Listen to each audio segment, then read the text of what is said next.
রব্বে কারীম অসংখ্য অগণিত মাখলুকাত সৃষ্টি করেছেন। ওই মাখলুকাতের মধ্যে শ্রেষ্ঠ বলে ঘোষণা করেছেন ইনসান, সৃষ্টিজীব মানুষকে। এই মানুষকে কেন বানিয়েছে? রব্বে কারীম কোরআনুল কারীমে বলেছেন একমাত্র তার ইবাদতের জন্য। আর ইবাদতের পূর্ব শর্ত হলো ইলম জানা। এই ইলম অর্জন করা আল্লাহ রাসূল সাল্লাল্লাহু আলাইহি ওয়াসাল্লাম প্রায় 1500 বছর আগে ঘোষণা করে দিয়েছেন, তালাবুল ইলমি ফরিদাতুন আলা কুল্লি মুসলিম। ইলমে দ্বীন শিক্ষা করা প্রতিটি পুরুষ এবং মহিলার উপর ফরজ। আর ইলম শিক্ষার জন্য প্রয়োজন হলো মারকাজ। এই মারকাজ কিভাবে হবে? তখন ওলিকুল শিরোমণি শাইখুল কুরআন জনাব হযরত মাওলানা কারি ইব্রাহিম সাহেব রাহমাতুল্লাহ আলাইহি, সুযোগ্য খলিফা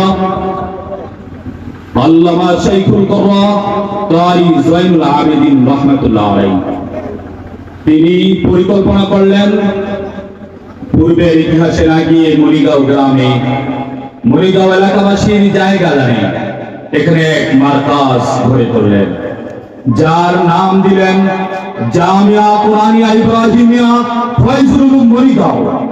ফয়জুল উলুম মরিগাঁও মাদ্রাসা।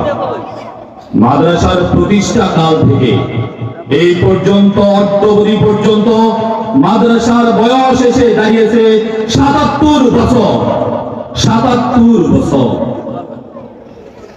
তাই অত্র জামিয়া থেকে যত আপনা ফুসালা পারে হয়ে বাংলার বিভিন্ন প্রত্যন্ত অঞ্চল, বিভিন্ন ডিস্ট্রিক্ট, বিভিন্ন বিভাগ, থানা ইত্যাদিতে ছড়িয়ে পড়েছে, সকল ছাত্রদের একটা ইচ্ছা ছিল, মনে আশা ছিল প্রিয় জামিয়ার আঙ্গিনায় আবার একত্রিত হবে।